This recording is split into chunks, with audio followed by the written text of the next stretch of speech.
Please get ready for your next act. Go wild. That means clapping. For ShiraBrightClub.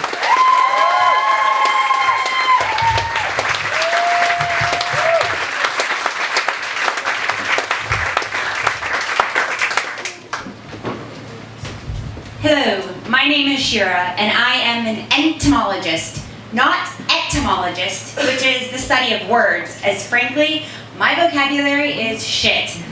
But entomologist, which is the study of insects and spiders, arthropods, wee beasties as you call them here in Scotland. How many of you guys are afraid of them?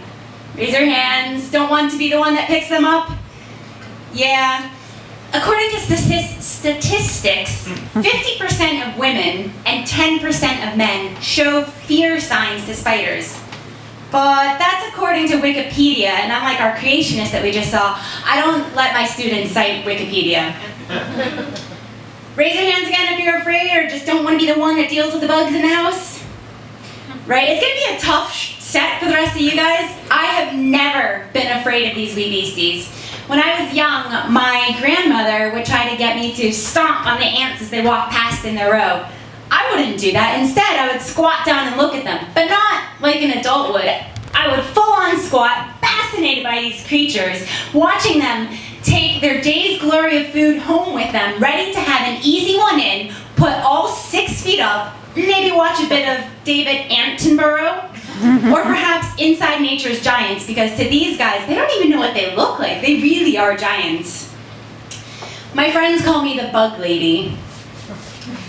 When people ask me what I do, I say, I study biology.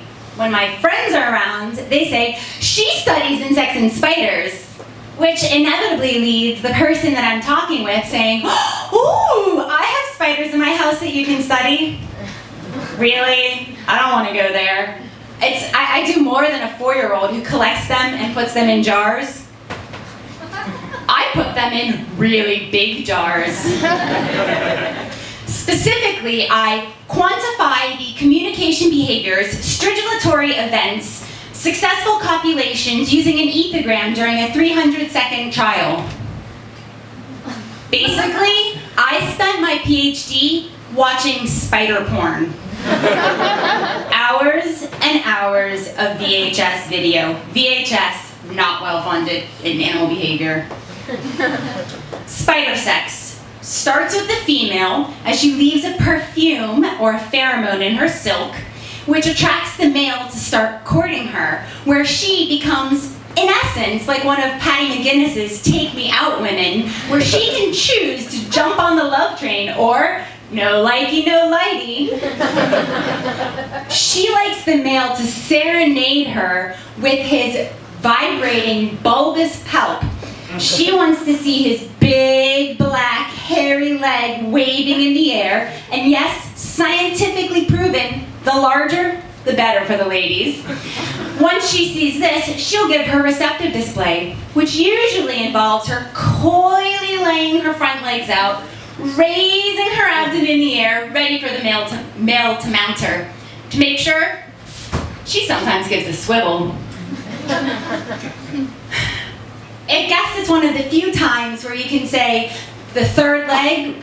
Well, it really is a third leg in this case. I wanted to see if all they need was love, thank you Beatles, another well-taught taxonomically studied group, was needed for the male to convince his potential baby's mama that he was a mate and not a meal.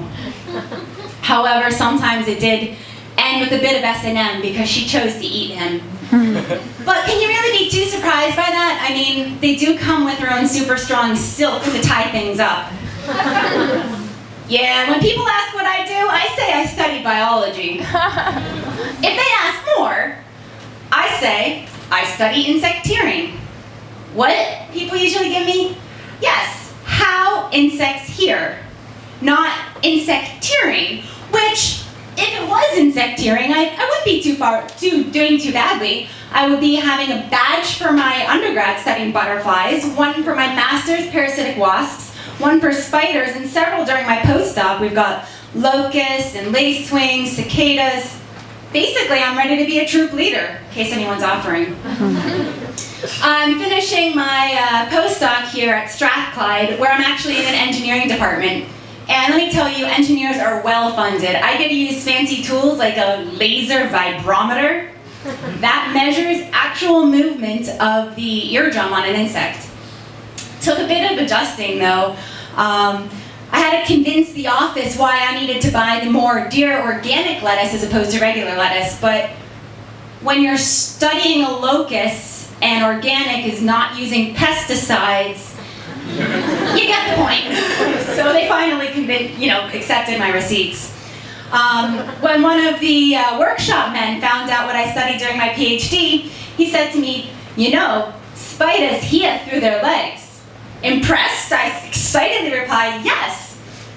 He then continues, "If you pull them all off, they kind of hear you say, 'Move!'" A final example, Walter. Walter is lovely. He's been with the department for ages. Wouldn't function without him. But Walter whistles.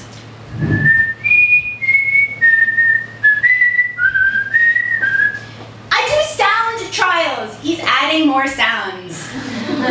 One day, when I had the locust hooked up, so its auditory nerve was hooked up to a machine called an oscilloscope, which basically takes sound, hits the eardrum of the locust, electrical signals through the nerve, and then translate into a visual signal that you can see.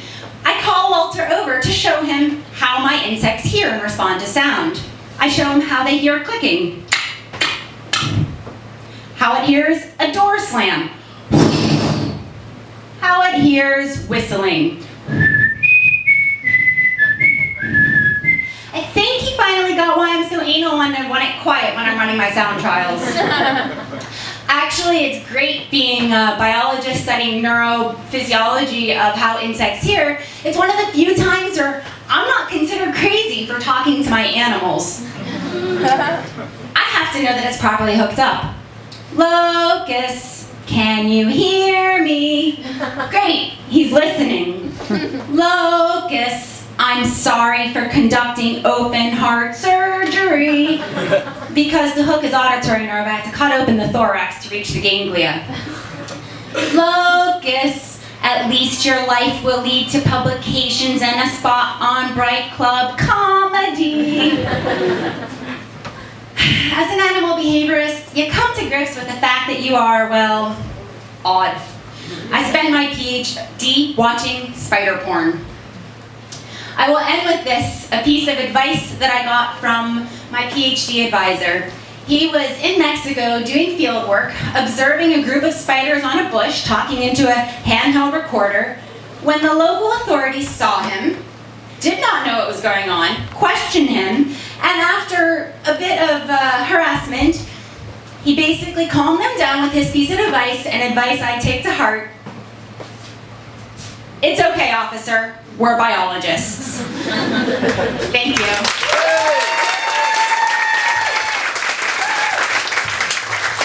Give it up for Shira, everyone!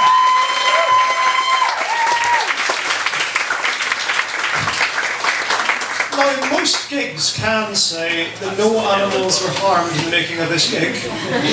How many locusts? How many have you killed recently? Recently, I ordered 50 today. Good God, to go through them quick. That actually says enough. I was wondering actually as well, that guy who said, "I've got some spiders in my house." Are you sure that wasn't a come on? Yeah, there's a certain type. There's good news. We had a competition earlier.